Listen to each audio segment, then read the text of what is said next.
5, 4, 3, 2, commence the podcast.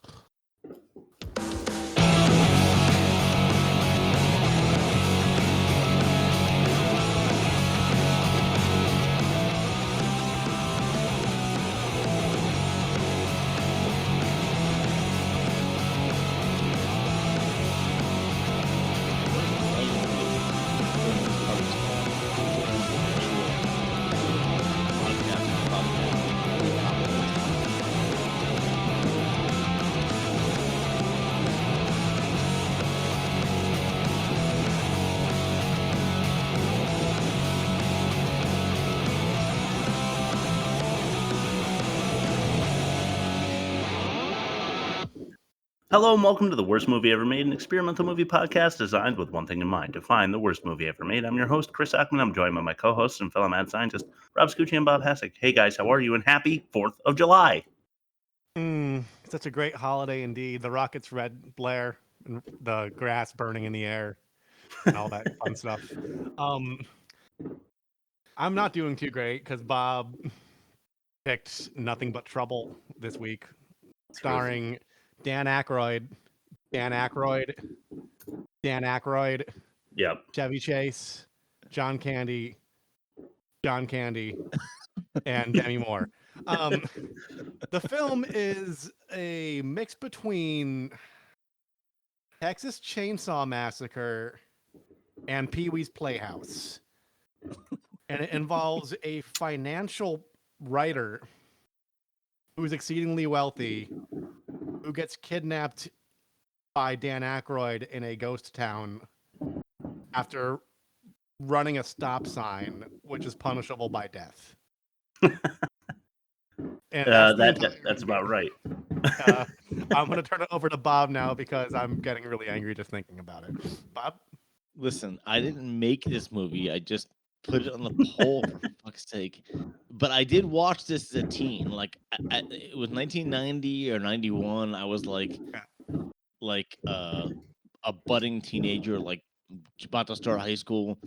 And I loved Digital Underground for the Humpty Dance and their Sex Packets record. And I grew up on SNL. I grew up on SDTV. So like John Candy, Dan Aykroyd, Chevy Chase, I was like, this has to be good. It has to be so good. And I watched it again and again, trying to make myself like it, and nothing. I've done that. And like I'm with you, Bob, because I know you don't like these people, Chris, and I know our friend Jay absolutely fucking hates every single person in this cast with like a blazing passion. But like I know Chevy Chase is a massive asshole in real life, but like Christmas Vacation is like in my top holiday movies. I do like that one. No, Muppet Christmas Carol is not in your rotation. We learned that last week. Yes. Yeah, we did.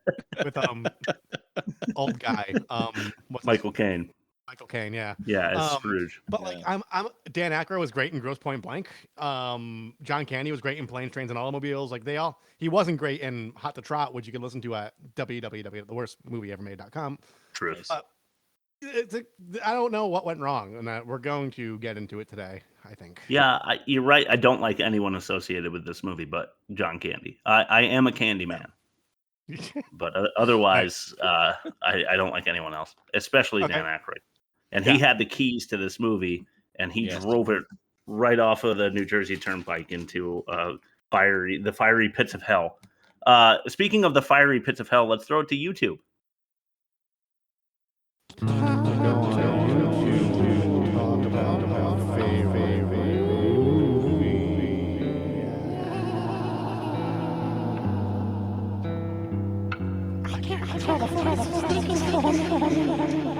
So I have a new method now. I don't go to the trailer. I don't go to like the best scene sizzle reels. I go to the paid version because that's where people are throwing down money to watch it on YouTube. I do like that. Yeah. So I do like I feel like the ante is up on the unhingedness of the comments.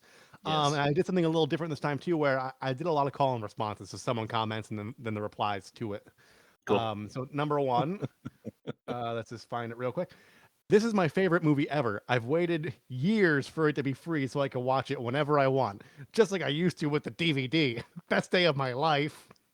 What the hell? The reply is, yes, need more of those actors and more movies like this. And the 80s were beautiful. Next comment, looked like the 80s, 91, not far removed. Okay. Okay. Next comment thread, a hidden gem, misunderstood movie, loved this as a kid. The reply, 100% agree. Next comment. Was it a 100 with like 2 underscores, like that No, emoji? this is all Gen X, and so it's all typed out like correctly. Yeah, right. One of the oddest movies ever. I haven't seen it in greater sign 20 years. The set designer should have gotten an Oscar. Next comment. This is the reply. Very odd movie, all caps with like the emoji. I agree. The details in the sets are incredible. I feel like this movie is 100% typed out, underappreciated. I'm not sure why it didn't do well. Maybe BC, it was such an odd movie, like you said. Next reply, all of this is true. Next reply, Neighbors with Jim Belushi was classic. Yeah, right. Okay. Thanks for that. And then I have one more thread. Dan Aykroyd's sense of humor was so ahead of its time in 1991. That whole dinner hot dog scene is like something that would on Tim and Eric 15 years later. This movie totally flopped when it came out, but it's such a twisted, weird comedy that now everyone gets. Classic. Reply, Tim and Eric. Reply, Google is your friend. A winking emoji. Okay, yeah, a lot of sickness. Uh-huh. Not so much healthy over there. No. Like Dan Aykroyd himself. Yes. But we'll talk more about it, sure, throughout the pod. Let's throw it now to test number 1, the worst of its kind. I think you might have a really big load of grumpy, petrified poop up your soul's ass. Which is the worst of its kind? Christmas Vacation. How about that? With Chevy Chase, a 70. It is a classic. I'll give you that. There's some cheese in that movie, and the that like 80s raunch where like he's in the department store speaking to the woman behind the counter, like selling lingerie. That's some of my least favorite like comedy movie beats you can have. But otherwise, it's a pretty good movie. Texas Chainsaw Massacre with Mara Burns from I think that was 74. Yeah. It's the original. 88%. That's a great flick. It holds up. It's based on Ed Gein, right? Yeah, loosely. Loosely, very loosely. Any movie that involves like skinning people, even like Silence of the Lambs, etc. Yeah, that one too. Whenever they say based on true events, they're all referring back to Ed Gein, even though it's like very. Well, I know the Ed Gein story really well, and he didn't like have a town where he lured people in with his family or anything like that. It was just a guy who was very, very damaged. Mostly grave robbing too. Yeah, he only killed, I think, 2 people confirmed, and maybe a third if he killed his brother. They went out in the forest one time, and then there was a fire, and they found his brother dead with like no smoke inhalation or burn marks or anything. And he was like, well, that's just something that happened. Alarming amount of cum, though. Oh, man. The Blues Brothers with John Belushi, not Jim. We mentioned Jim Belushi already. Jim is worse than John Belushi, in my opinion. Yes. Here's a movie we should do. Red Heat with Arnold Schwarzenegger and Jim Belushi. Have you guys seen that? No. Oh, my God. It's terrible. Not really, no. Oh, man, it's awful. Spaceballs with Mel... Oh, that got a 72, by the way. Okay. Spaceballs with Mel Brooks and a number of others. Bill Pullman, John Candy, probably why it's on here. A 57%. That's it? Yeah, and then I know, right? I was surprised too. I thought it'd get a 70 at least. Yeah. And then Wayne's World with Mike Myers, a 79%. I'm not sure who might have been in that was in this, but sometimes it's not connected that way. It's just the kind of humor. It's SNL alums. That's probably why. Yeah, probably. So a staggering average of 73.2. Nothing but trouble. What do you guys think? Oh, geez. Going off the YouTube comments, 85%, Chris. Well, I'm going to go off of my own nostalgia and star power and say 40. A 12. Oh, Jesus. Universal acclaim. That's what I thought. Yep. Negative 61.2 and worst of its kind. We will see how that matches up against Leonard Part 6 later in the pod. Is this the lowest season ever? Yeah, I think cumulatively it's like negative 1,000 already, and we haven't done 10 movies even. So I don't know how that's possible. We've reached bottom, I think. We started at the bottom, and we're still there. Yes. Test number 2, ain't that a pitch? Test number 2. Oh, hi, Mark. This is the beginning of a scene. We talk about the movie, make the movie about the movie. In this case, The Room. Ain't that a bitch? Yeah. Shall I go? I think I went last time. Yeah, go ahead. Okay. Yeah. John Candy is long dead. May he rest in peace. Chevy Chase is an asshole. That's what I hear, at least. Demi Moore is hot, but here she is not. And this movie proves that Dan Aykroyd's brain is diseased. Yeah, that's fair. All right, I'll go. There once was a movie about Vulcanvania. Go ahead and rhyme that twice. Yeah. Made by a man suffering from egomania. Nice. The makeup was gross. Barely any real jokes. I never again will speed through rural Pennsylvania. Wow, nice. All right. Nicely done. Tough acts to follow. What a tremendous pile of shit. Aykroyd, Chase, and Candy couldn't carry the bit. There are hot dog contraptions, and Digital Underground did some rapping. This movie makes me want to cut off my dick. Me too. And then put it in a hot dog roll and send the train around the table for some ketchup. Gargle. As funny as it was, I'm going to go a Bob 5 for getting 2 Vulcanvania rhymes in there. Yeah. You have it to him with a 5? 5. Bob 5. Sick. All right. Love it. I was going with Chris, but I'll take it. I'll take 5. Cool. Sweet. Well, thank you for saying that, because that makes me feel a little better. I should have just waited and gone with me too. I think I had a pregnant pause because I didn't want you to take my win. All right, test number 3, the most offensive. Hey, do you guys want to talk about all the offensive parts that we witnessed in this movie? In a few minutes, bitch. So for as ugly as this movie was, it wasn't as offensive as you might think. Of course, you guys are welcome to mention anything you want at the end. I have 6 here, no clips. Right. Starting with number 1, lawyer-client bing-bong. Okay. Yeah. So Demi Moore is banging her client. I think she's his lawyer in the beginning, right? I don't think you should be representing someone you're taking to bed. She's a lawyer. She's not his lawyer. Oh, really? Yeah. Yeah.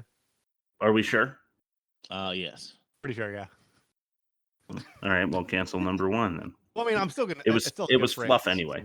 Yeah. All right. Oh, you like lawyer-client bing-bong? Yeah, I'm a fan. Number 2.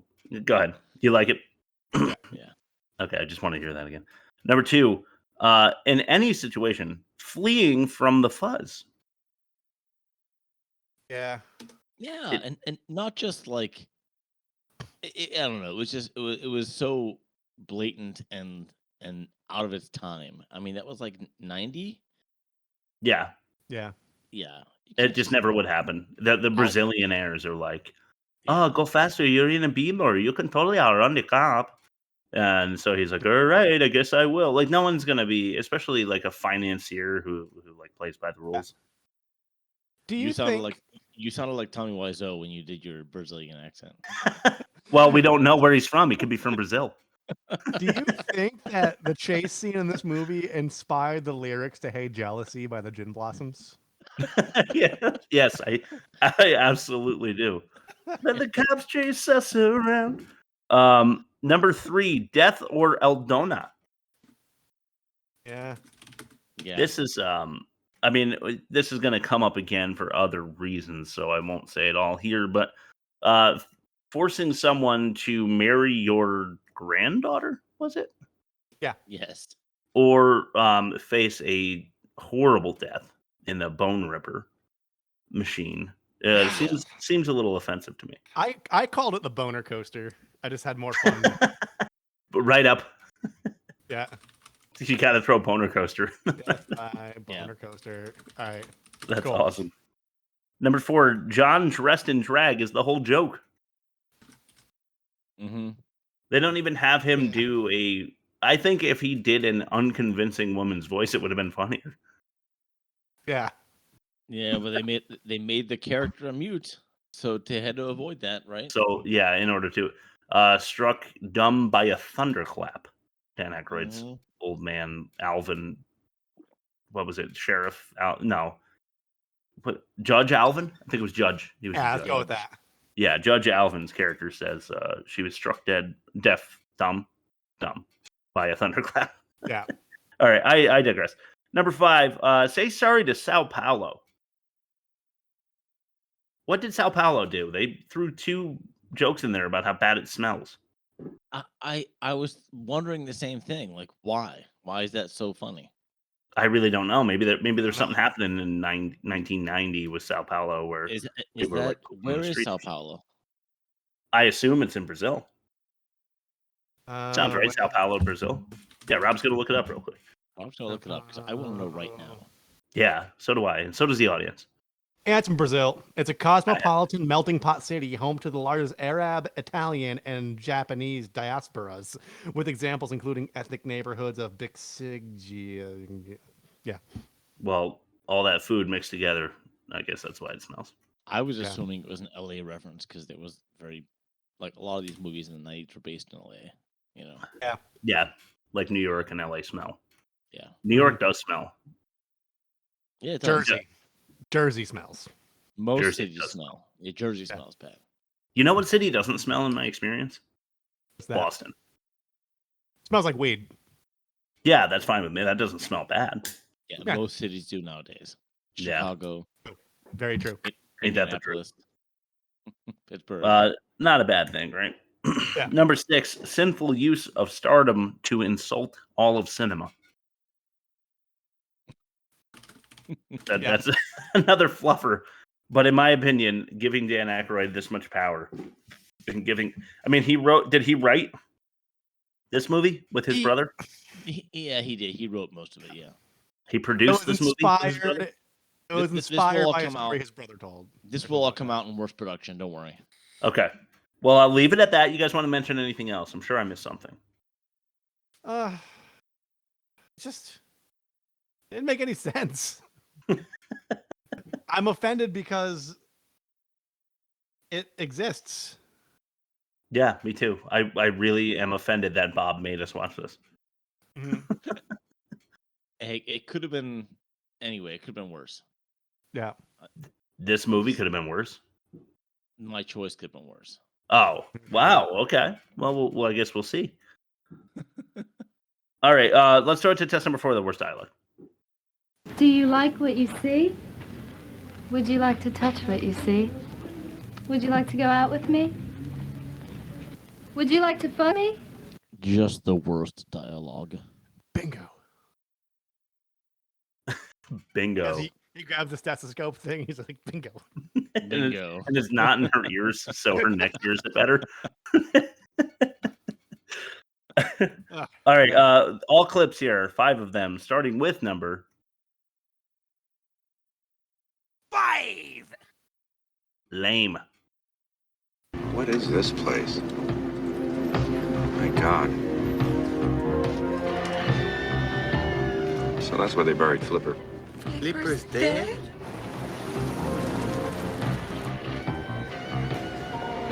No, it's JP. Shire Reeve. It's like Robin Hood. Be polite. Oh, and no cussing. Shit. That last comment right there is why it's number 5. It could have been number 1. That made me so mad. Yeah. What is the what grade are you in when you make that joke? 2nd grade. Yeah. You're in Chevy Chase grade. Yeah, that's the thing that I hate about Chevy Chase, and this is why I don't understand why you guys like him at all. These like pithy quips of his are pathetic, and I fucking hate his comedy, and I hate him. I hear he's a horrible person. Fuck this fucking ugly fucking movie with Chevy Chase. He's largely the reason why like that show Community went on like a hiatus for a while, because he was one of the main professors and he was such a nightmare on the set that they fired him. Like him and Dan Harmon kept button heads. Wow. Yeah. Mm-hmm. It's true. Well, I guess every community has to have the one asshole, right? Yep. Number. Yarg. Oh, I want to say the buried flipper joke, also really terrible. Yeah. This one is called Plead the Fifth Dimension. Okay, Arthur. Have you been drinking tonight, son? No. I had a couple, so what? I'm fine. I'm afraid you'll have to blow. Blow you? To get out of a ticket? Forget it, Tom. That's not funny. I meant you'll have to use a breathalyzer. I'll blow him. Maybe later. Next century. Let's go, son. Oh, come on, officer.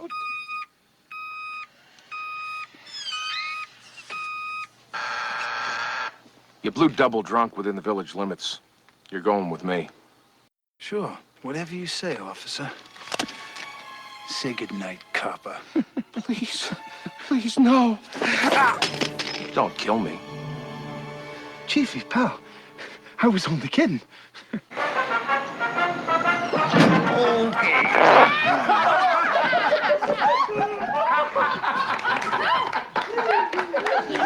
Oh my God! Hey, will you look at his face? Is that nose rubber? Hey, I don't want you. I want Judge Wapner. I have to plead the fifth dimension. Okay. Yeah, who is Judge Wapner? Was that a? Yeah, People's Court. 12 Minutes of Wapner, Rain Man, Dustin Hoffman, Tom Cruise. Perhaps you heard of it, Chris? Yeah, People's Court, 80s TV show. All right, I'll just move on. Double drunk. You blew double drunk within the city limits. Gotta love that. That's very lawyerly. Are you ignoring the fact that this was a Baldwin brother? Was it really? Because I Yes. almost asked him. I was like, man, that looks like Stephen Baldwin. Man, that looks like Alec Baldwin. It was Daniel Baldwin. Daniel Baldwin. Is he still alive? Who cares? I don't know. And then John Candy is like, his character Dennis is like, you'll have to blow, which you would never, if you're a cop, you would never say that to somebody because you'd know that sounds like extorting a little BJ on the side of the road. And then just to follow it up, they do the raunchy, like, girl would do anything because she's a slut joke where she's like, I'll blow you. Yeah, and he's like, maybe some other time. Next century, perhaps. It's like, what the fuck is dialogue is just so bad. All right, let's throw it to number 3. Landfill. I'm with the firm of Master and Glennet. Chris Thorne. Sorry about the cold hands. Don't worry about it. Law firm, Master Glennet? Weiss, Weiss, Warple, Whitney. Yeah, that's the one. What's your specialty? Investment syndication and public flotation. It's got to be painful. Would you like a drink? I'd love one. Scotch? Great. Are you okay? Yeah, fine. Stop it. Are you going to the Suns thing? Are you kidding? Not unless somebody holds a gun to my head. He's a fraud. He's a rip-off artist. It's all about buying lakes and filling them with garbage. I don't know what set you off in the elevator, but if I were you, I'd stay away from this Suns guy. Let's just say I have a personal interest in this particular deal. So if you're not going, can I borrow your car? Whoa, I'm a good driver. I didn't say I'm not going. I just said I'm not planning on going. I may have a low opinion of the guy, but if it's that important to you, maybe you know something I don't. Maybe I should reconsider. I really like to drive. I'll drive. I mean, I'm happy to No, drive. it's my car. I'll do the driving. Okay, great. You drive. Could I? Where do they come up with this stuff? So she convinces him to go the next morning, I think because she's attractive, right? Because he said the line is, maybe you know something I don't, and that's how we like justify what does he mean? Like he can find a financial opportunity in this? No, it's all because she's attractive. That's he wants to dump in her land, Phil. Hell yeah. I just don't. I was never clear on what she was going to. Like, it was a landfill thing, but why? And he just wants to buy lakes and fill them with garbage. It just wasn't clear to me what was happening. Yeah. It turns out it's because it's not important to the story. Yeah. But you should probably spend more time on the setup so that at least I know what the storyline is up to this point. But the part that I really hated was when Chase says, "Oh, the law firm like Weiss, Weiss, Warple, and Whipplemean," or whatever he says. Yeah. And it's what is funny about that, the fact that he was able to say that all in one take. Mm-hmm. I guess. Yeah, I guess. More Chevy Chase that I fucking hate. It was probably his idea. Yeah, probably. Number. Sometimes I forget that's coming. This one's called Duck. It's gotta be way out of here. Over here. Must be the nursery.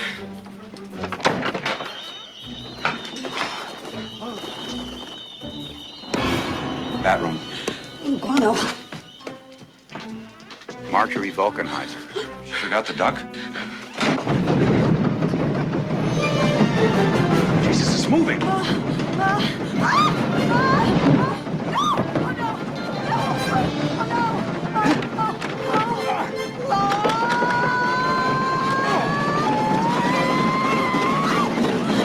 Oh, Jesus. I could see that the setup working in another just nonchalantly opening up a room full of like bat. He's like, "Oh, it's the bat room." Like, yeah, like, I could see that being funny in another context. Hated it. It wasn't here. Fucking hated that Batman line. He opens a door and there's like a doll head, like a baby doll head. Yeah. And he calls it the nursery, and then he opens the door, and I just didn't understand what the Vulcan. Whatever, what was the last name? Vulcanheiser or Vulcan something? Yeah. Like, it's a gravestone when they open the door, which doesn't make any sense from its root. But then he's like, "Oh, she forgot to duck."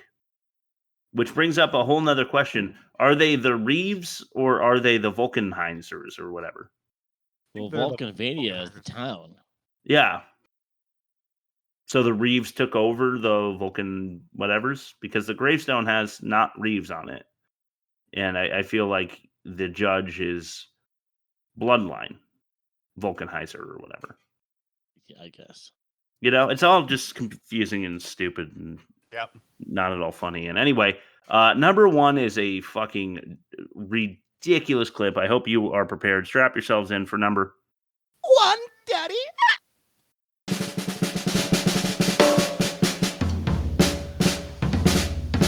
You know what? Fuck it. This one's called Hula Hula. Indeed it is. Quiet and let him do his little thing and we'll be on our way. Oh, I will let you be on your way. And when you go, the cat's eyes will spin. Now listen! Okay. We'll listen. Hey, hey, ho, ha, ho! Hula, hula, hula, the bula, bula, bula. Look who's got the front seats of the Mexican hat dance now. Just like a bunch of spiders in a birthday cake. You might be interested to know that you are not under the jurisdiction of just any old fishing license dispenser and stamp pad jockey. We've always been set to deal with the offenders once and for all at their first appearance. Quick as sump grease through a 10-year-old goose. Congratulations. I'm glad to know things are running smoothly for you. Put out that dog rocket! Oh, sir, sorry. In 1796, my forefathers established this seat after the tenets of the old Shire Charter. Shire Charter? Excuse me, sir, that's pre-Magna Carta. I mean, serfdom and fiefdom stuff. Very good, young lady. You know, you and I ought to spend a little more time together. Go ahead. Please. Relieve me of the duty of explaining this fucking clip to the audience. It's better. It's not good. I want to start off with that. It's better than Jim Carrey's depiction of the Grinch when he does the same exact thing like 13 years later. I don't know if that's true. I'm gonna have to I'm gonna have to sit down and consider these It's two literally portrayals against each other. So if I had to pick one, I would say this is slightly better than the That Grinch. many years later, he should know better. He should know better. Yeah, I suppose. Cat's eyes will spin. Look who's got front row tickets to the Mexican hat dance. You guys are like spiders in a birthday cake. And put out that dog rocket. A hula hula hula. A hunka hula bula bula. And he's really, really, really like mobile for what he looks like he is. Yeah. Yeah. It's all actually unbelievable that it was filmed. To me. Just yes. That he had enough yes men around him, his brother, the production team as a whole, the studio all agreed to make this film and distribute it. And I have nothing else to say. Rob, let's do your ad read. Hi, kids. It's me, Ronald McDonald, and I'm on the set of my very first motion picture ever. It's a movie called Mac and Me, and it stars my little friend from outer space here. His name is Mac, and I want to introduce you to him. Mac? Rob's ad read. Today's episode of The Worst Movie Ever Made is brought to you by Captain Koozy's Sparkling Liverwurst Water. Did that make you quiver? Well, that's the power of liver. Crack open a can and show your clout, but limit 6 drinks per person or you'll get the gout. But if you'd like to drink more than you please, we recommend our other flavors like jailed fat and head cheese. Captain Koozy's Sparkling Liverwurst Water, the chunk you could gargle. Oh my God. Ew. Chunk you could gargle. All right. Can you throw it to the bumper for the next one before I puke? This is test number 5, the worst production. You got it. The Worst Movie Ever Made presents the worst production. You can't even draw stick figures. Your cartoons aren't even funny enough to be on the Family Channel. You stink.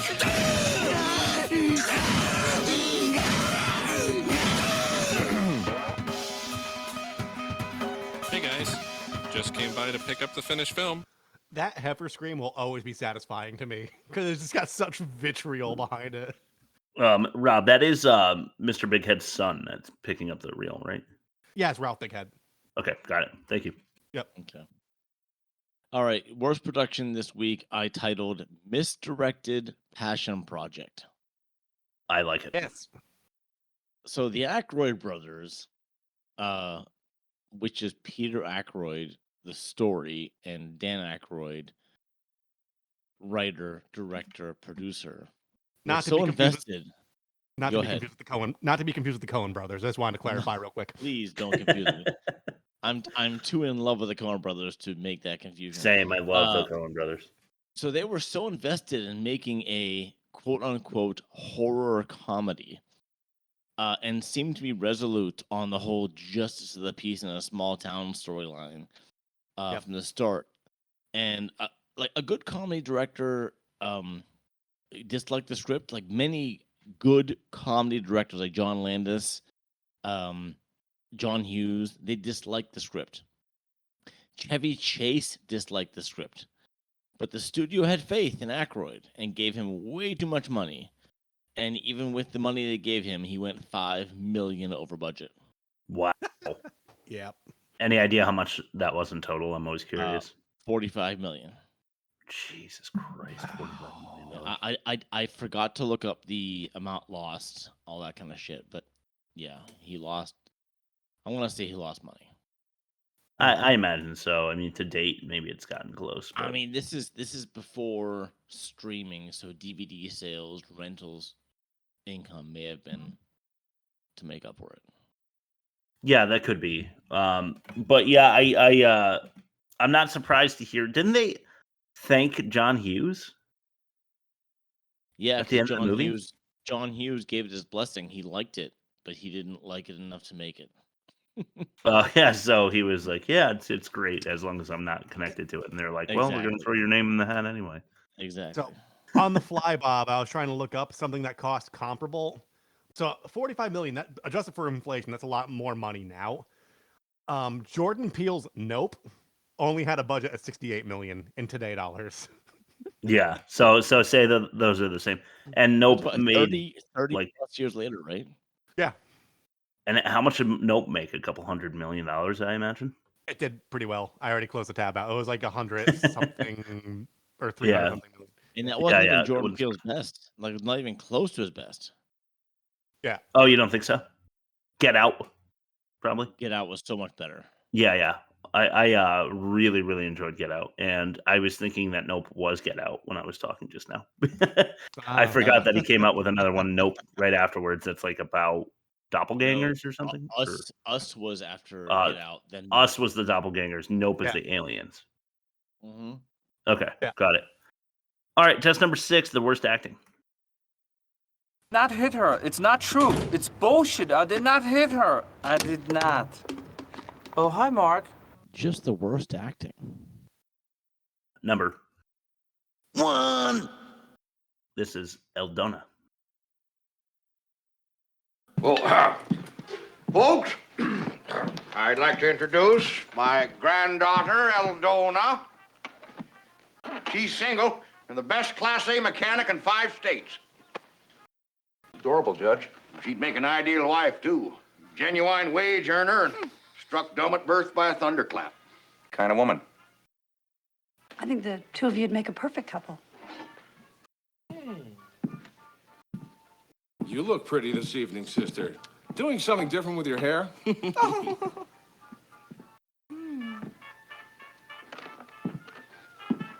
Eldona, would you please prepare the meal? Thank you, dear.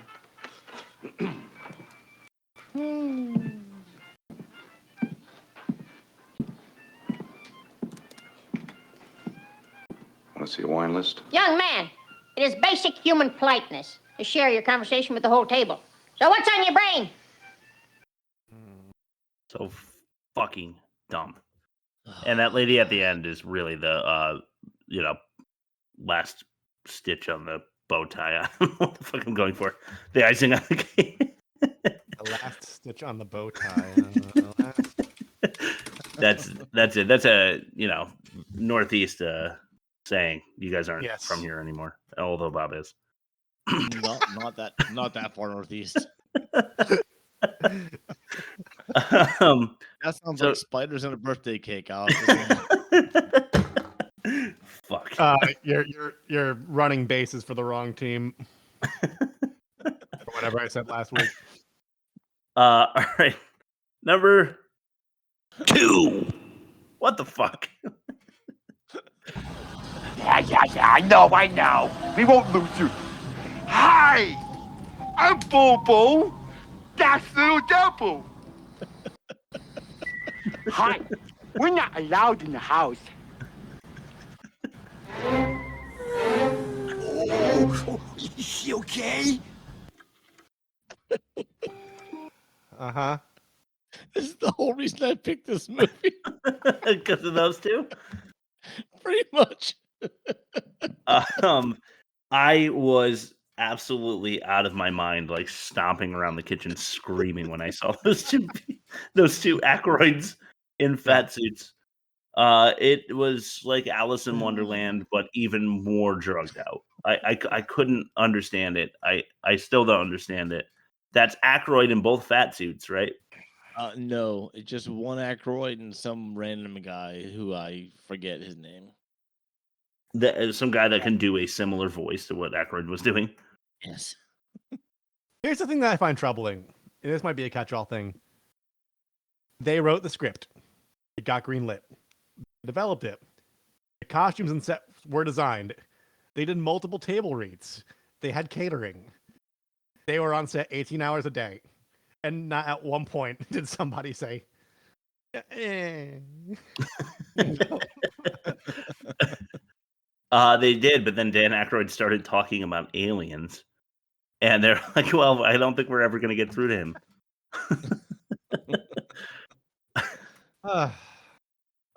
So what was it, like Bobo and Little Devil or Little Dobo or I don't know.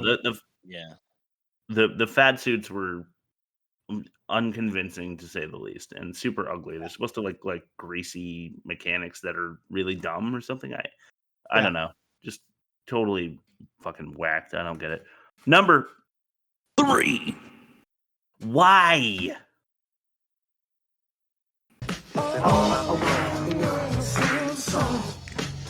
I came for the party, to get naughty, get my rocks on, eat popcorn, watch you move your body to the pop song that I'm singing, ding-a-linging, funky beats ringing, everybody swinging into place as I kick to J-A-Z-Z-Y style, R&B, mixing it with the hip-hop swing beat, champagne in my hand, it won't be long till I'm gone. It's just the same old song. It's just a freestyle, meanwhile we keep the beat kicking, sweat dripping, girlies in the limo eating chicken, oops, go get the grease on your pantyhose, I love you, Rover, move over, I gotta blow my nose, sneezing, but still I'm pleasing. All the slimmies, pull out my Jimmy. Time to get busy with a Jenny. If it's good and plenty, don't you know? There I go, there I go, there I go. But I don't go nowhere without my gym hat. What I'm rapping is if she's clapping, then I'm strapping, cause I'm smarter than that. And then, girlie, maybe we can get along. Cutie after cutie. It's just the same old song. Same song.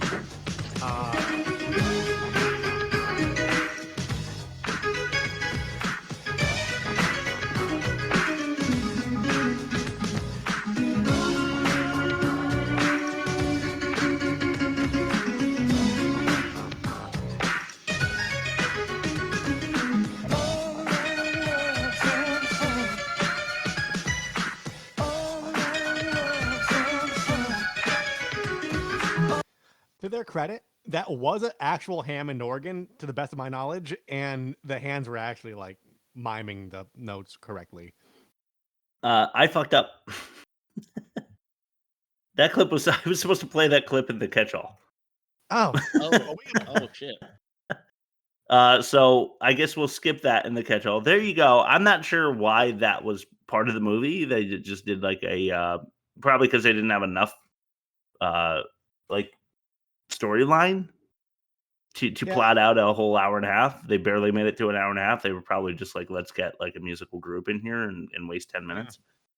But what I was supposed to say is clip number what number are we at now? Shit. 3. 3. 3. Awful end. I'm gonna watch a little TV. Numerous fire companies from New York, New Jersey, Ohio, and all neighboring states are barely able to handle a subterranean mine fire near the town of Valkenvania. Diane, you should see this. Our Susan Campost is on the scene. Roger, this cloud may have a silver lining. Geologists say the brief but intense heat from fissures 10 miles below have cooked the upper coal tailings into a fine, medium-grade crude. Over 50 million barrels. Wait, just 1 second, Roger. I see one of the village residents rummaging through the remains. Excuse me, sir, how do you feel now that you have lost everything? At least we all got out alive. Of course, there's nothing left for us here now, so we're all planning to move in with my grandson-in-law. Oh, no. He lives in New York City. Oh, come on, what? No, what? See you soon, banker. No, what? No, you won't. So very like Looney Tunes end where he runs through the wall, and then there's I don't know when this became a thing, but the outline, like the perfect outline of the body of the person that went through the wall is supposed to be what it was such a high velocity that he ran through the wall that it just cut him out perfectly. I don't know. It's really fucking stupid. It's not funny at all. Exactly. The whole news report wasn't believable. The Dan Aykroyd's banker conversation there was just awful. Chevy Chase isn't funny. I fucking hate this movie. I'm sorry I threw in the catch-all clip before that. I'm all razzle-dazzled up here because I'm fucking pissed about this movie and I fucking hate it. And let's move on and maybe we'll play that again on the way out and I'll just skip it in the catch-all. What do you think? I like it. Okay. Fact or no fact? Fact or no fact? Money now and a lot more when I get in that office. You take that to the bank. I'm gonna take you to the bank, Senator Trent. To the blood bank.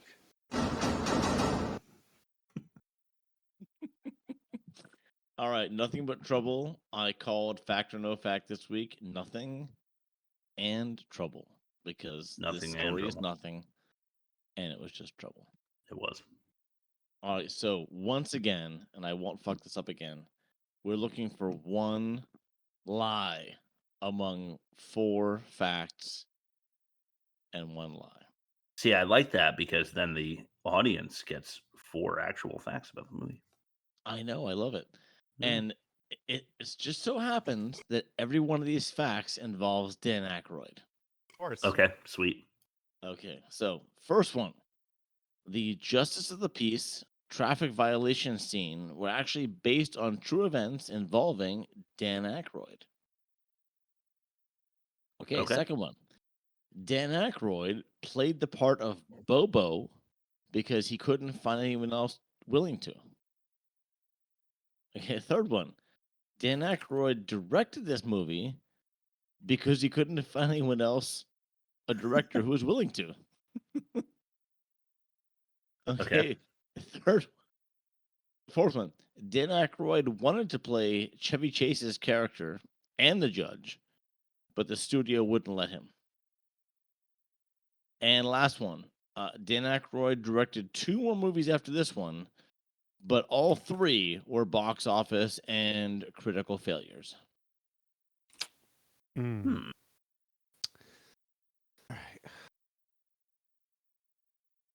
right. Okay. I'm gonna say.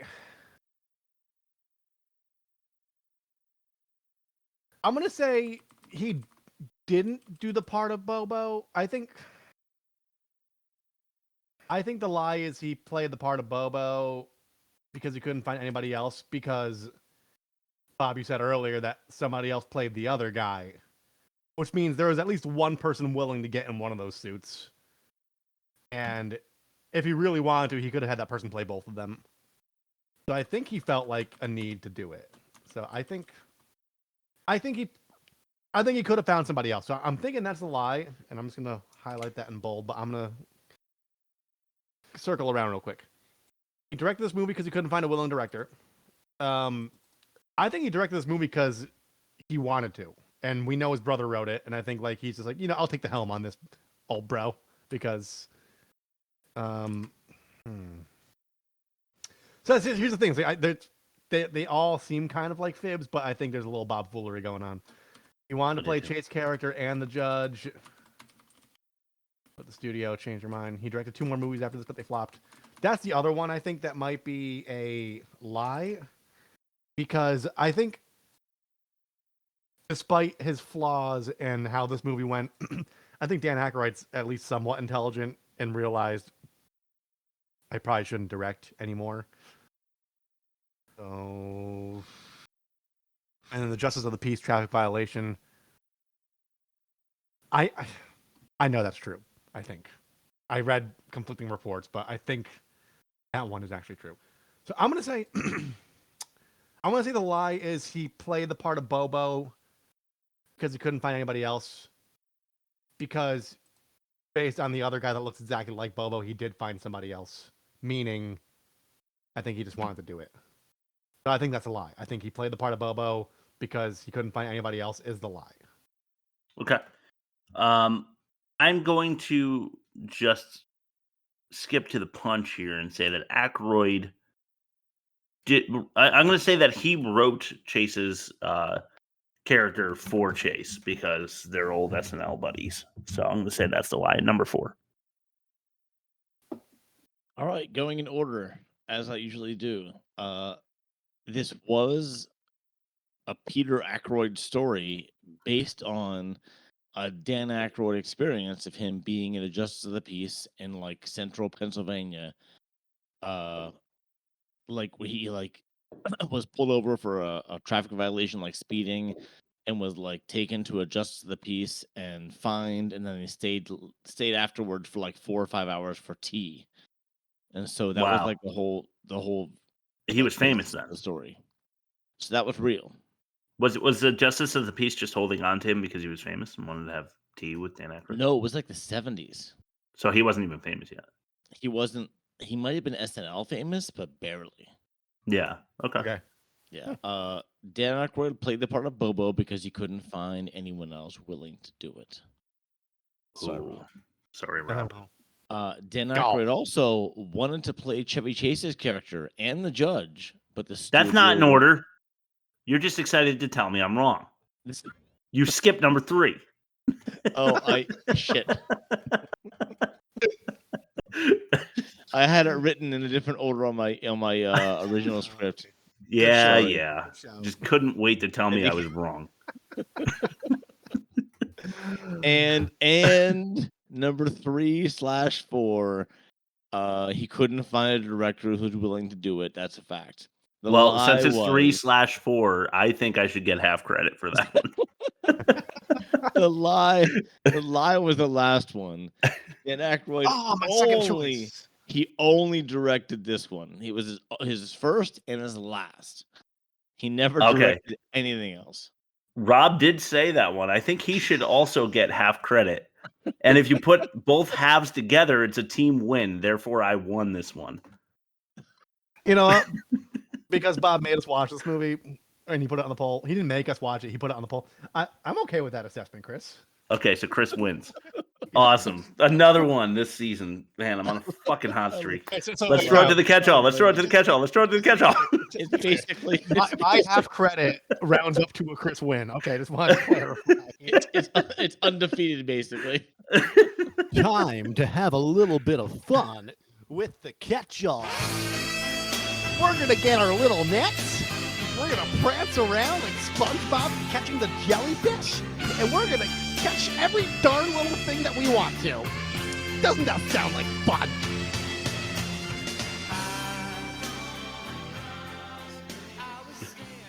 All right, listen, I'm not going to shit on a New York skyline opening. That had me feeling like I was going to love the movie right from the jump. Little like jizz jazz going on, a little. They still had the towers, yeah. Yeah, it was awesome. Rob, I stole your jizz jazz line. Sorry. Yeah. Why is Chris arriving to his own party at the same time as everyone else? That's Chevy Chase's character. Yeah, that's an issue. Fashionably late? Yeah, it's just weird that he's not there to welcome anyone. Who's welcoming them then? Because they're already there when he walks in. His valet.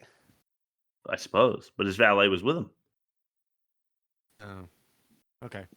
Story by Peter Aykroyd, directed by Dan. The only reason I bring this up again is because it reminds me of The Room. It's like when you have too much power, The Room can happen. Yeah. The doorman, by the way, was Peter Aykroyd. Oh, was it really? Oh, yeah. Right. No kidding. Not his driver, the doorman. Doorman, yeah. Okay. Dennis's 80s style. Why did I say Dennis? Oh, Demi's, because Dennis is a character also. My handwriting is terrible. Demi's 80s style is yucky, in my opinion. I'm into it. That's why I like the 80s and you don't. I think I like 80s fashion. As we learned in Leonard Part 6, rich is not a funny scenario. The fact that he's really rich is the backbone behind some of the gags, and that's just not funny to me. Agreed. Oh, like the white wine. Like, was there white wine on the menu? Like that whole thing. Yeah, that kind of stuff. Just like it works with Frasier, but that's because he's a pompous idiot that you're supposed to be laughing at, not with, because he's so rich. Chevy Chase and Bill Cosby's characters, you're supposed to be laughing with them because they're so rich, and I'm not, so I don't get it. Yeah. No. Agreed. What did you guys think of the term Brazillionaires? Because they used it 6 times it was like the funniest thing. I didn't think anything of it, actually. I thought it was limp. Cute. It was limp. Like it using Westworld terminology, it looked like nothing at all to me. Speaking of caution. Brazillionaires, Chris, can I Yeah. just say something? You know who the Brazillionaire, the male, is in this? I've definitely seen him a number of times. I didn't even have Is it to Ronnie Google. James Dio? No, it's the guy from it's the guy from Biodome. Couldn't get Oh, off the that's couch why. with his bladder rollerblading, and then he was like, "Oh, it was Bud Doyle the whole time, rock and roll." It's Taylor Yeah. Negron. He's in like everything 80s, early 90s. Yeah, he's got an He's like- interestingly ugly face. He is a comedy movie character actor. Totally. Yeah. But if he's in your movie, you know it's a bad movie. Most well known for Biodome. Yes. Well, no, not necessarily. Yep. Not necessarily a bad movie, but just a movie that is not going to make a lot of money. Yeah. Fair enough. He's a loss leader. Yeah, he is. Caution sinkholes. That's not what happens later in the film. It definitely wasn't a sinkhole. Yeah. I mean, sinkholes don't come with like magma. Or create crude oil.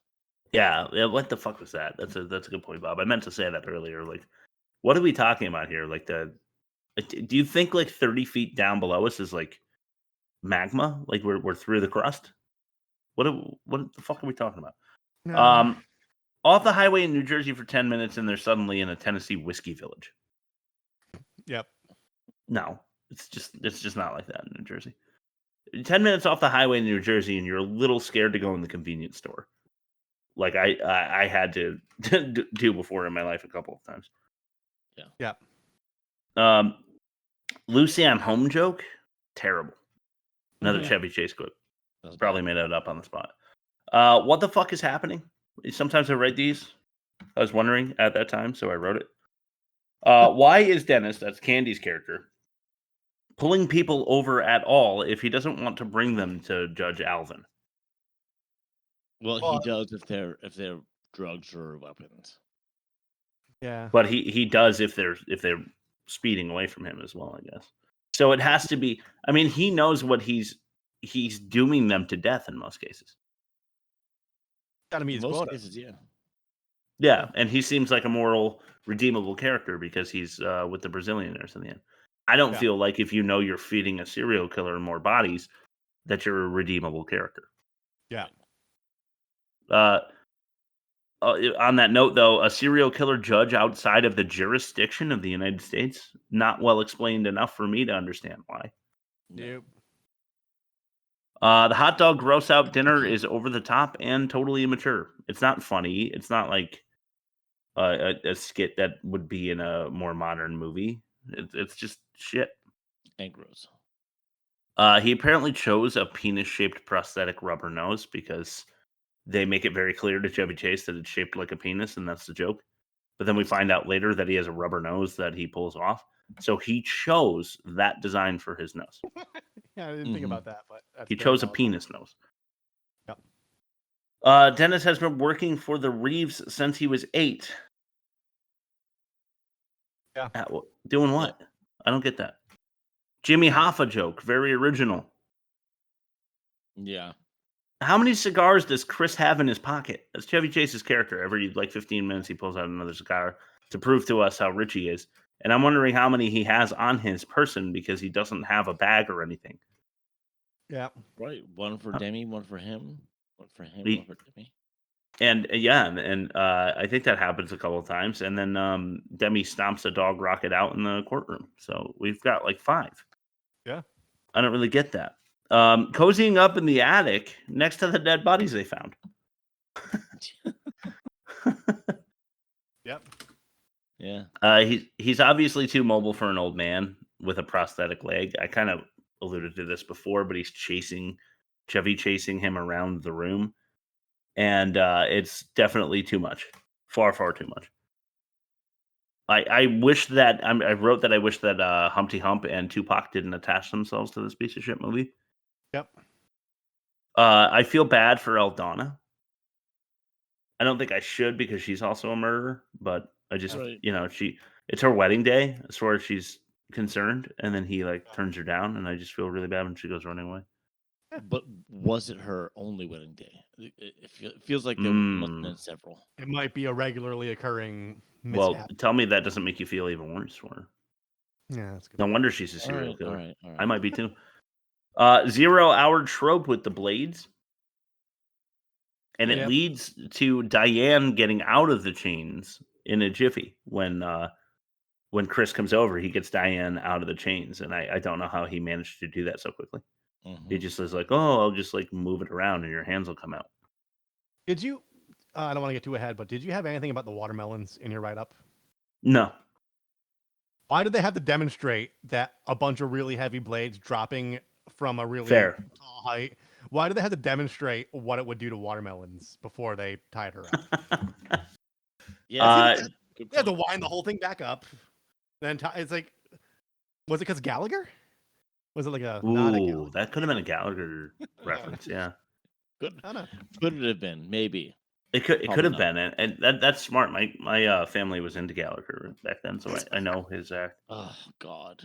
Yep, swear to God. explains That explains what. Nothing, Chris. Nothing. Never mind. You chose to join this podcast, all right? If you don't like my comedy, you could please stay. I know the Attorney General and the boss from Christmas Vacation in this movie. The Attorney General is that dude with like a very small space between his teeth that makes him look like a real jerk. Yes. And then the his like second-hand man is the boss from Christmas Vacation. I just thought it was nice they threw him a paycheck. That's Bill Murray's brother. Oh, is it really? I didn't know Yeah. that. The guy with the Bill crazy Murray. voice. Yeah. Yeah. I've got a Ryan- theory about Bill Murray, by the way. You know how Chevy Chase Shoot. is like a notorious asshole and like it's well known, like from multiple reliable sources. Yeah. The whole cool Bill Murray thing, I think that's a form of reputation management because I've heard stories where he's as bad as or worse than Chevy Chase. I have to. Oh, I Bill totally Murray- have. Bill Murray crashed a tequila bar, but it's like no, Yeah, he's it's cool now. He's doing that to make himself look cool, even though he's still an asshole. I heard 80s Bill Murray was very difficult to work with, but post 80s Bill Murray was a little more respectable. Oh, so he mellowed out. Okay, that makes sense. I heard that I think it was Macaulay Culkin, but a child actor was on set with him for like a Letterman or something like that. And he in the green room was just like fucking arguing with a child like it was another adult, and everyone in the room was just baffled by the like back and forth going on. That's actually pretty funny. And it was just it was just traumatizing for Macaulay Culkin or whoever the actor was. Chevy was apparently very difficult to work with in this movie as well. And John Candy actually sent crew members like gifts and thank you cards after the filming for being so kind and so good on the set. Despite Chase, yeah. Wow. Well, I that's why I hate him. And that's John Candy. Yeah. For John Candy. Yep. We're all Candymen. Yes. Another completely insane scenario where the entire police department is in the judge's pocket or whatever. Yeah. Yeah. Like he's got all like 60 of them. It's like the SWAT team. Why? Why would they want to feed the machine? You know, there's no cause for that. Yeah. And then because he killed a Baldwin brother. I mean, come on, what do you? Oh yeah, all right, fair. Yeah. He almost got a John Candy's character almost got a BJ out of him too. I'd watch that just to spite the Baldwins. Yeah. Brazillionaire girl grabs Candy's ass at the end. Oh, at the end, yeah, she does. Yeah, I just thought I'd mention that. Again, this is a someone assisting a mass serial killer getting his ass grabbed, but in an infidelity sort of way at the end of the movie. What a moral end. I hated this movie. I thought it was the ugliest movie I've maybe ever seen. I absolutely hate the prosthetic like rubber bullshit of this time period where everything looks wet and inflated and like, yeah, you know, like if I was on a one of those jumping things that you inflate in your backyard, you know, Bouncy like, house. Yeah. a bouncy house. Yeah, it looks like if I was like rubbing all over a bouncy house and then you put the bouncy house over an actor. You know, like it just looks terrible to me. I hate everything. And I mean that. I mean what I say. You guys want to mention anything else? No. Yes, actually. I originally was going to plot with Chris to research as many facts about this movie so we could torpedo your segment, Bob, because we hate this movie so much. But everything I read, aside from the Justice of the Peace thing, was not included in your quiz. But I did learn that the city of Pennsylvania or whatever was actually modeled after Centralia, Pennsylvania, where I've actually been, which is an old collapsed mining town that's still smoldering to this day. I had an ex-girlfriend who was obsessed with that for like a photography thesis, and so I've made trips there, and it's actually a really cool. Like the whole ground's like on fire, and there's only like 2 people that are still living there, and they're crazy as hell.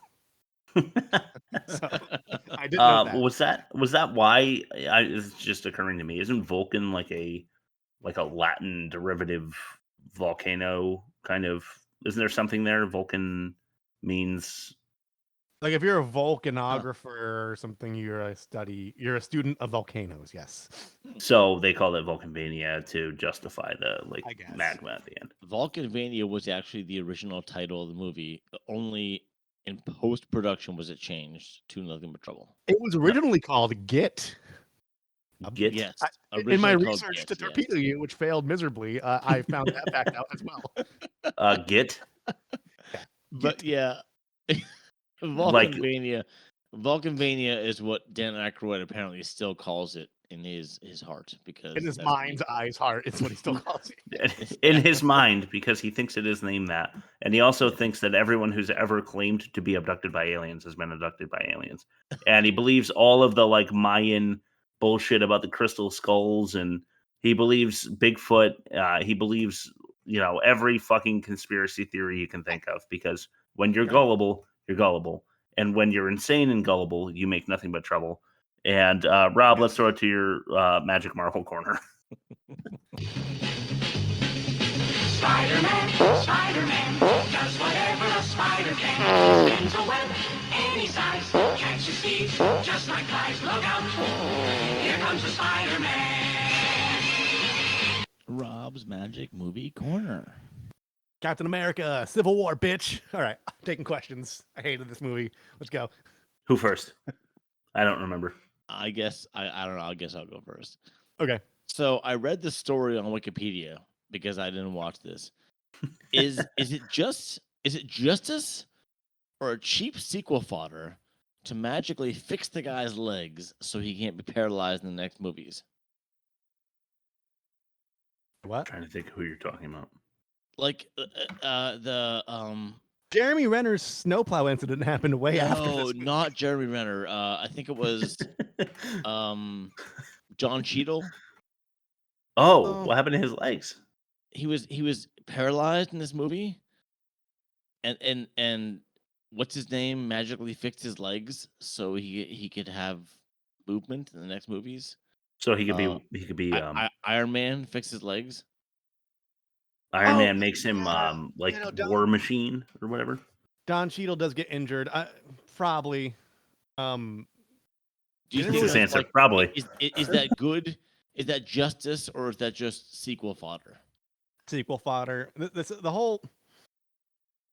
Yeah, because this is the last Captain America in the Captain America trilogy within the larger Avengers backdrop.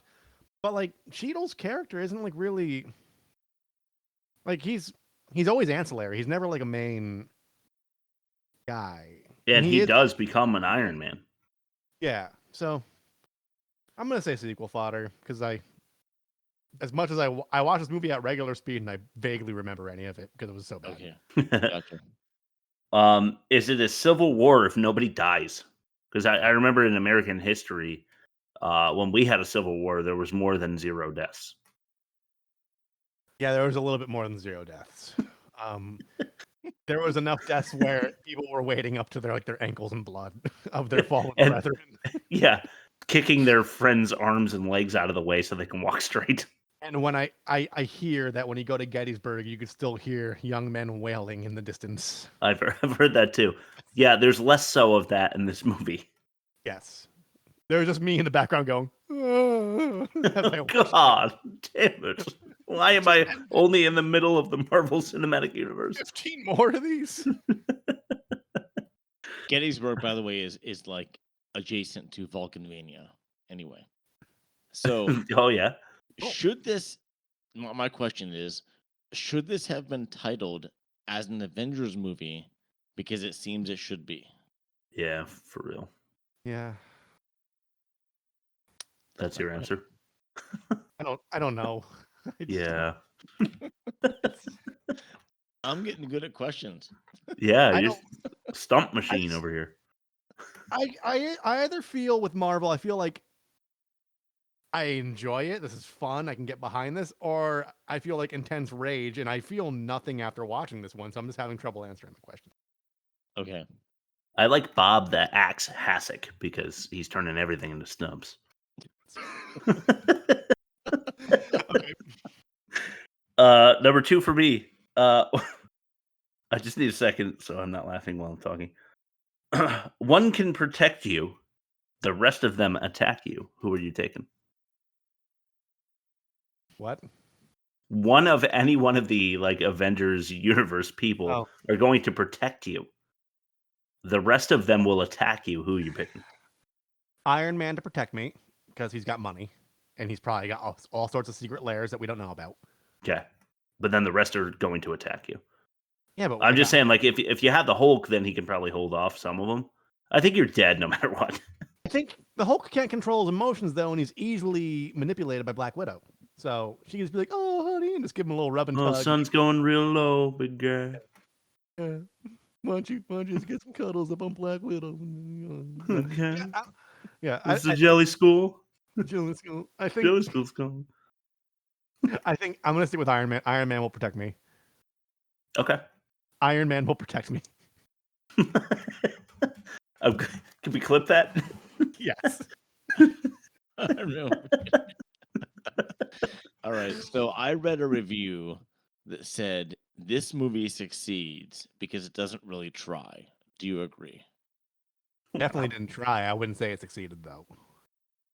Okay. Because they're like, whenever they get Star Wars had this problem with the prequels. They got too political, we gotta sign this UN document so this other flabbity blue could it's it makes no sense. I want action. You already gave us all the origin stories. I know they're at odds with each other because they want to sign a peace treaty because the Avengers are too powerful, but to RDJ's point, they are causing a lot of harm in this movie.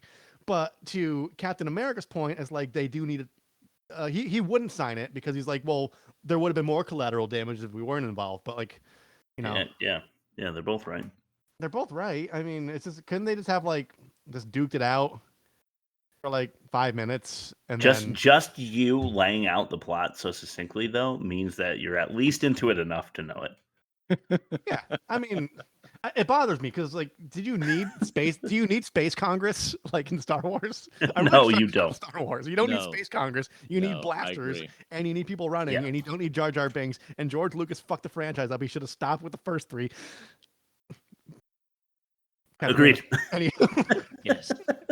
All right, here's my third then. Where are you on Marvel now? Are you flaccid or are you stiff? I'm going to pull up. I have a spreadsheet. 1 second. Let's see. We got Google Sheets. You go into Google Sheets, and I have my Marvel by release date. So I got to check off Civil War real quick. 1 second. So he's really what he's doing is getting his ruler app so he can measure for.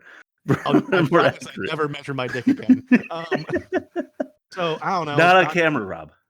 Doctor Strange is next. So we have Doctor Strange, Guardians of the Galaxy Volume 2, Spider-Man Homecoming, Thor Ragnarok, Black Panther, Infinity War, Ant-Man and the Wasp, Captain Marvel, Avengers Endgame, Spider-Man, Far From Home, Black Widow, Shanghai, Legend of the Ten Rings, Eternal, Spider-Man, No Way Home, Doctor Strange, The Multiverse of Madness, Thor, Love and Thunder, Black Panther, Wakanda Forever, Ant-Man and the Wasp, Quantumania. I'm flaccid. I am very flaccid. I think this is where the franchise collectively has blown its wad, and we're just the sock that has to soak it up. Well, you can get a little stiff thinking about the Avengers movies. They're actually pretty good. No, the Avengers have held up. Of all of them, the first 2 Iron Men were great.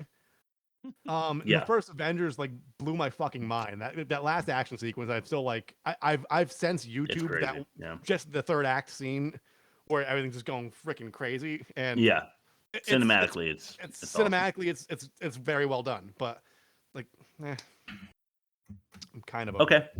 One thing I did like about Captain America Civil War is how they, and you can see this in the first Iron Man movies, how they imply how obsessive Tony Stark is about perfecting his craft and his suits.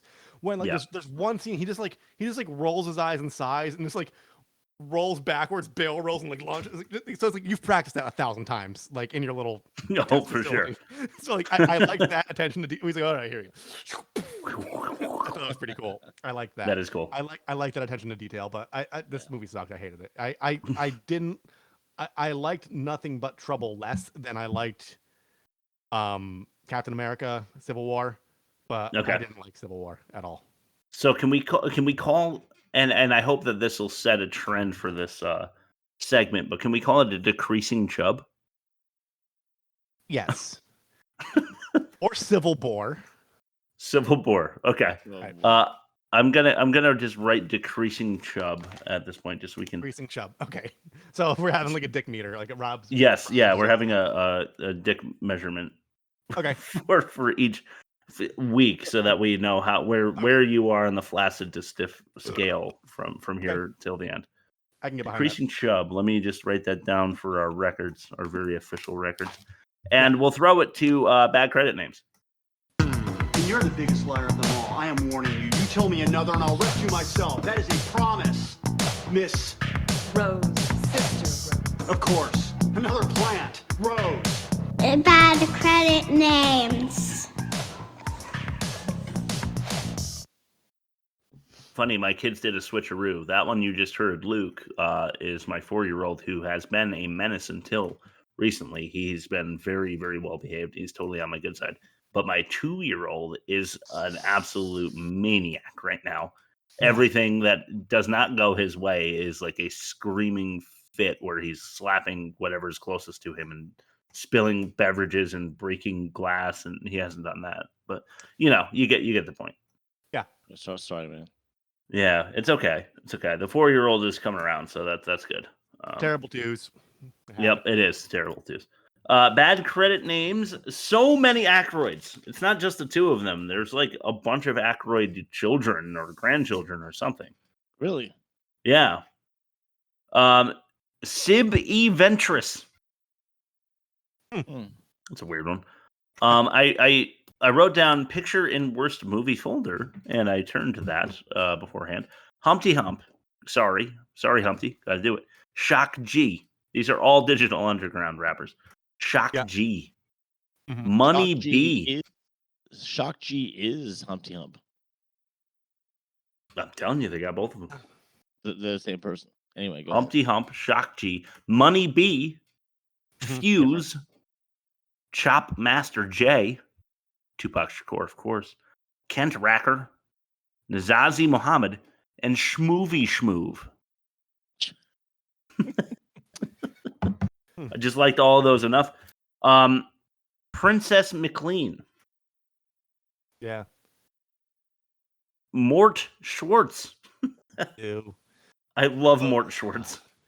Sounds like somebody whose mom would be his accountant. I'd say, I know that's probably a bit of a prejudiced statement. No, it sounds like someone who'd be his own accountant.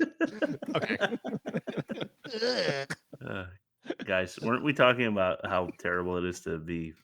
Never mind. Last one and the winner for this week, Christina Cockoff. Okay. Yeah, it's a winner. Yeah, I think so too. What Rob threatened to do because of how bad this movie was. That's her last name. All right, let's throw it to the movie comparison. Now it's time for the moment you've all been waiting for. It's time to compare the movies.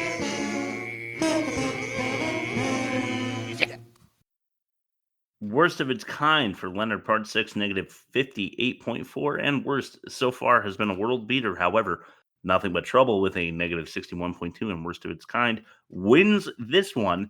And thank you, Bob, for that amazing performance. Your 5-star performance makes it a wash from the team 5-star that Leonard Part 6 had.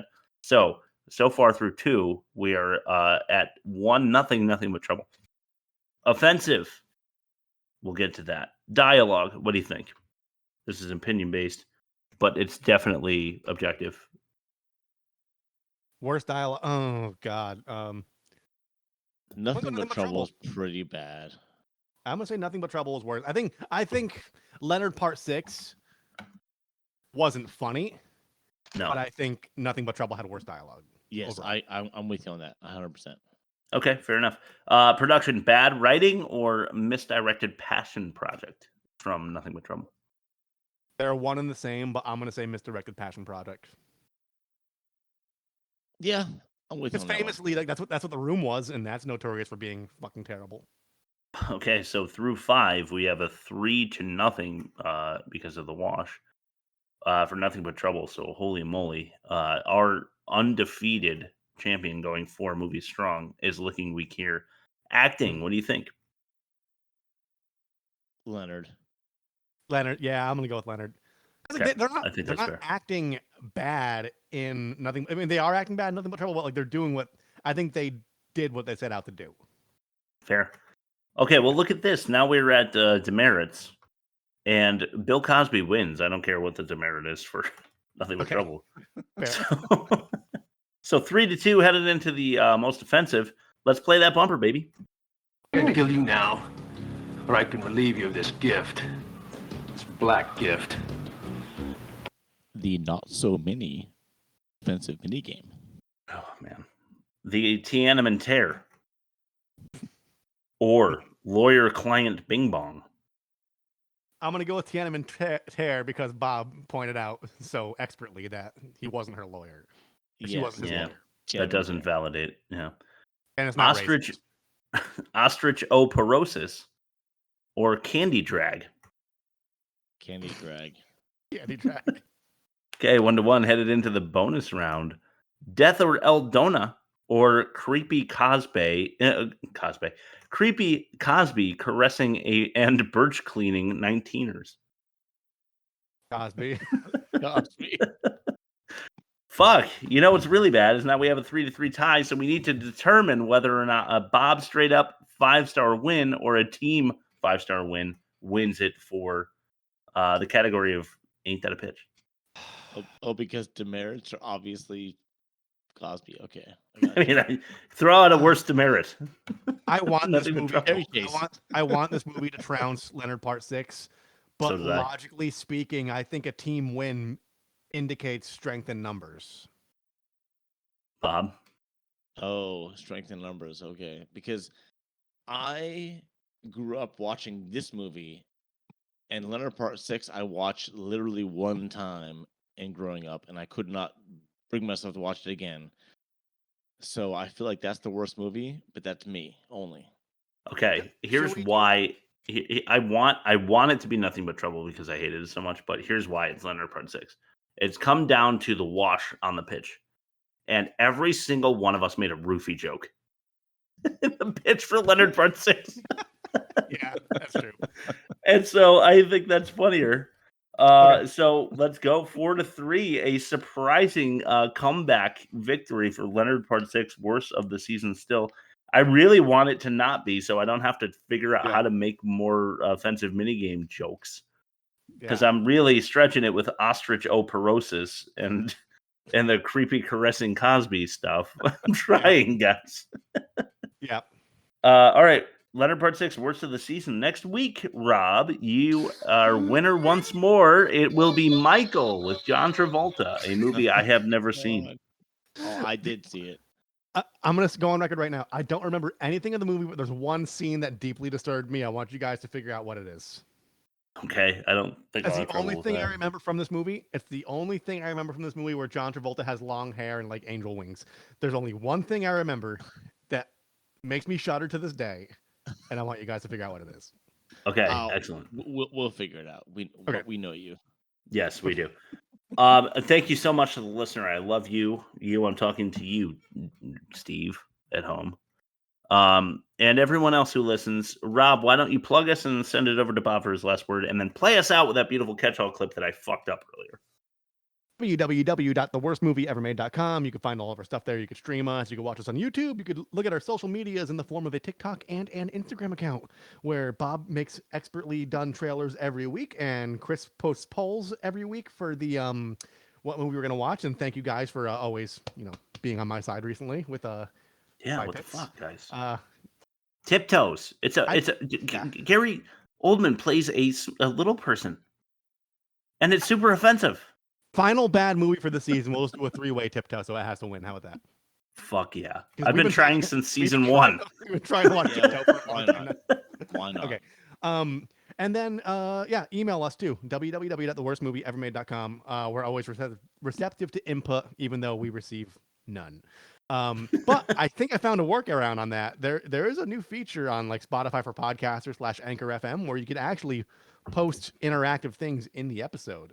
So while you're in Spotify. Oh, that's sick. So I might try testing that out this week or next week. So yeah, love that. So, Bob, final words. I'm going to try that interactive feedback as well. But my last word is Brazillionaires. Oh, beautiful last word, Bob. Hey, quick question. I know you want to play Y again over, but I also have Pesos on deck if you want to listen to that again. Can we do one after the other? Let's do Pesos first. All right. We think we got a fucking fire team out there. My guy in D.C. tells me that we are not dealing with the student here. We're dealing with the professor. Anytime the military has an operation that can't fail, they call this guy in to train the troops, okay? He's the kind of guy that would drink a gallon of gasoline so he could piss in your campfire. You could drop this guy off at the Arctic Circle wearing a pair of bikini underwear without his toothbrush, and tomorrow afternoon he's going to show up at your poolside with $1 million smile and a fistful of pesos. This guy's a professional, you got me? If he reaches this rig, we're all going to be nothing but a big goddamn hole right in the middle of Alaska. So let's go find him and kill him and get rid of this son of a bitch. Fuck, he's good. All right. Have a good week, guys. I came for the party to get naughty, get my rocks on, eat popcorn, watch you move your body to the pop song that I'm singing, ding-a-linging, funky beats ringing, everybody swinging in the place as I kick the J-A-Z-Z-Y style, R&B, mixing it with the hip-hop swing beat, champagne in my hand, it won't be long till I'm gone. It's just the same old song. It's just the freestyle, meanwhile we keep the beat kicking, sweat dripping, girlies in the limo eating chicken, oops, don't get the grease on your pantyhose, I love you, Rover, move over, I gotta blow my nose, sneezing, but still I'm pleasing. All the slimmies, pull out my Jimmy. Time to get busy with a Jenny. If it's getting plenty, don't you know? There I go, there I go, there I go. But I don't go nowhere without my gym hat. What I'm rapping is if she's clapping, then I'm strapping, cause I'm smarter than that. And then, girlie, maybe we can get along. Cutie after cutie. It's just the same old song. Same song. I'm gonna fade out here on the organ solo.